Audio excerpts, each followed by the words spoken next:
Hi, this is Scott Garibay, and today I'm going to be talking about Dungeons & Dragons, the history of Dungeons & Dragons, specifically year number 7, 1980 in the history of Dungeons & Dragons. And I'm going to be talking about the history of Dungeons & Dragons through a specific filter, a filter called CLEAR, Catalysts, Locations, Entities, Artifacts, and Relationships. CLEAR, it's an acronym. So let's jump right in. So who was the catalyst for Dungeons & Dragons in the year 1980? Well, the real catalysts for Dungeons & Dragons in the year 1980 was Coleman Charlton. And he was with ICE, a brand new tabletop, a relatively new tabletop role-playing game company, and he brought out Rolemaster. Now, Rolemaster was a direct competitor with Dungeons & Dragons. But Rolemaster is another tabletop role-playing game. There has been a tabletop role-playing game that has created every single year since the creation of Dungeons & Dragons. It is inspiring designers left and right to create games that are like Dungeons & Dragons using exactly the same model as Dungeons & Dragons, rules-wise, right? The only thing they're really innovating are some rules tweaks, and there's some... and of course there's setting changes, right? So all this is going on, and Coleman Charlton is really unique in that I think he was the first creator. All these other games are coming up, and they're just so amazed by what Gary Gygax has accomplished, right? And they're inspired by it. And almost all these games that are coming out to this point are really commemorating Dungeons and Dragons, right?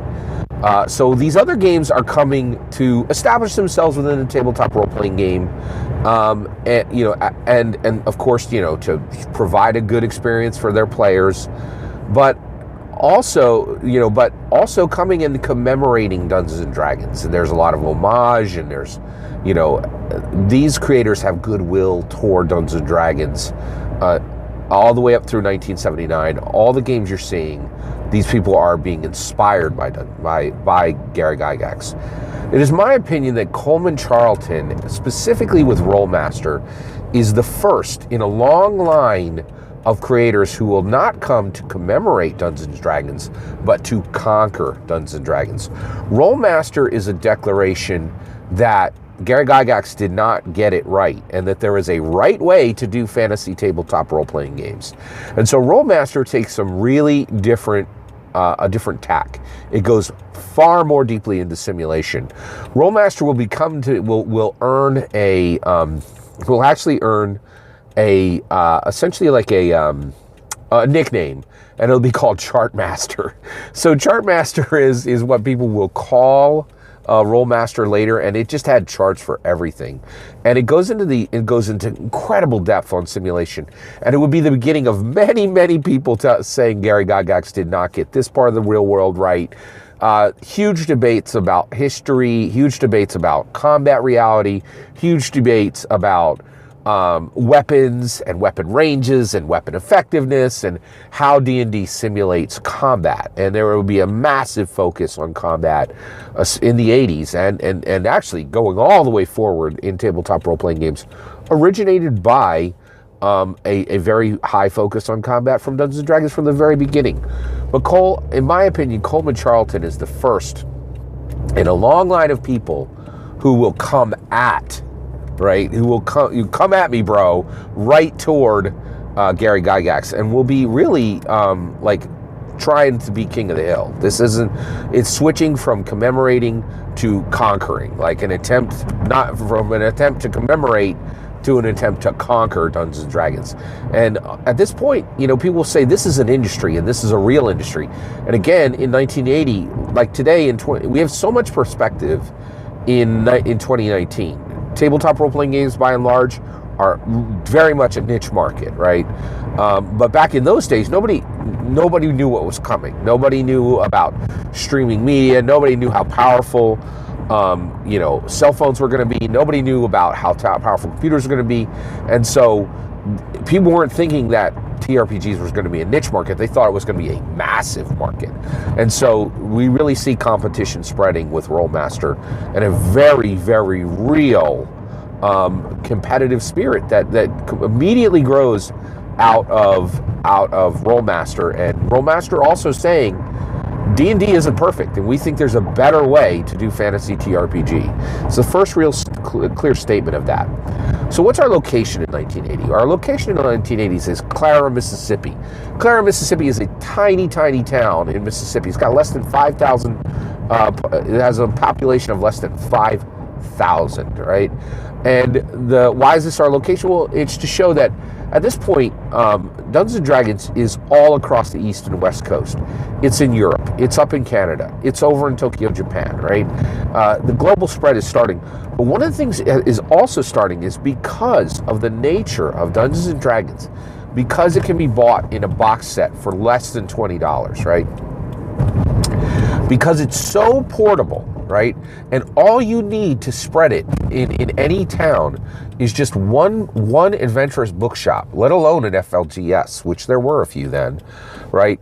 All you needed was an adventurous bookshop owner, or, and that's it. And even a small town can get Dungeons & Dragons. So in Clara, Mississippi, we see small town Dungeons & Dragons play.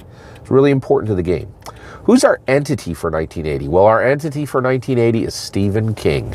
He's now got a few horror books under his belt, and at this, of course, and what we see right now is Stephen King beginning his absolute domination of the horror genre for 40 years, and also the incredible power and declarative power of an American author, and the worldwide, insatiable consumption of American storytelling. And Dungeons & Dragons is connected to that, right? Because Dungeons & Dragons is saying, all you people, you're all Americans, right? You all have stories to tell. And we do. Americans have incredibly rich lives comparatively. We live like kings used to live in any other time. And so you see this really interesting blossoming of the whole world consuming American storytelling, and Dungeons & Dragons being a source of American storytelling, even from the early days of the game, from year 7 of Dungeons & Dragons history.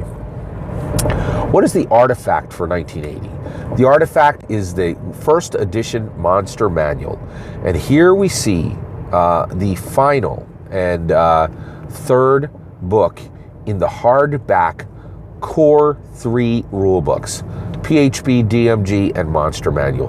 The Monster Manual now can be set with all of the other books. You have the PHB, the DMG, and the Monster Manual.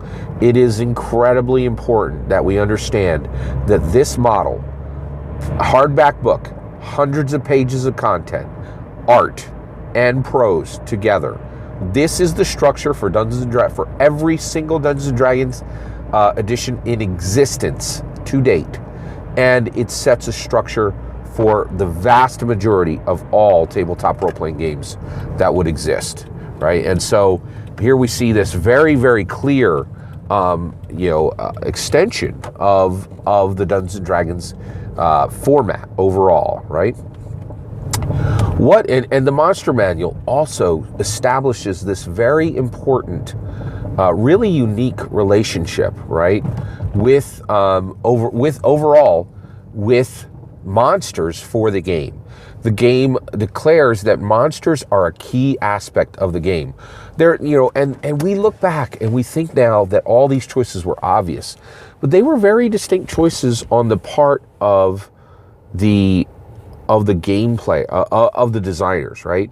There isn't a treasure book, right? There's never been the core rule books, the books that you are told you need to run the game. There isn't a treasure book. A treasure book is a source book. A few editions have had treasure books, right? I'm not sure there's ever been a treasure book, right? But there are books that have come close. But treasure is something that's in those other ones, right? And so here they're saying that the core of the game is players, dungeon masters, and monsters deserve their own books. And in order to populate your Dungeons & Dragons world, you need hundreds of monsters, right, and beasts, which is and again, no game has ever gone to this depths, and it's Dungeons & Dragons declaring itself apart from all the other games and saying, we are truly, truly different, right? Last is, what is the relationship for Dungeons & Dragons in 1980? Well, the relationship for Dungeons & Dragons in 1980 is BMX, bicycle motocross. Bicycle motocross, BMX, what's that got to do with Dungeons & Dragons? Well, in 1980, I owned a GT Pro. It was a beautiful BMX bike, and every kid in our neighborhood, pretty much, a few didn't, but most had a BMX bike.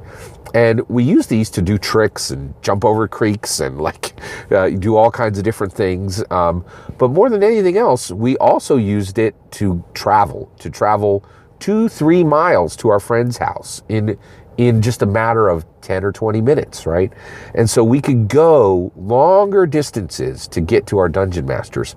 And players could easily, players from 12 to 42 could use a bicycle, a BMX bike, but mostly kids, mostly junior high, high school, college. Those are the ages that were using BMX bikes to broaden who could actually play Dungeons & Dragons and how large a Dungeons & Dragons table could be. You could much more easily get a group of 4 or 5 kids together to play Dungeons & Dragons because they had these BMX bikes, because virtually every American parent bought their kid a BMX bike. And you could just go out, ride to wherever you need, do some jumps on the way home, do a bunny hop, standy, whatever you need to do, right? But they were really, it was a big part of how and why Dungeons & Dragons grew in the 1980s, especially among young, intelligent, creative, artistic American children, junior high, high school, college-age kids. And a lot of those people are still playing today. I'm one of them. And that's a J. Scott Garibay clear history of Dungeons & Dragons in the year 1980, the 7th year of Dungeons & Dragons. I'd love to know your thoughts on 1980s, on specifically 1980 Dungeons & Dragons. Let me know in the comments. Please consider liking and subscribing. Thank you very much.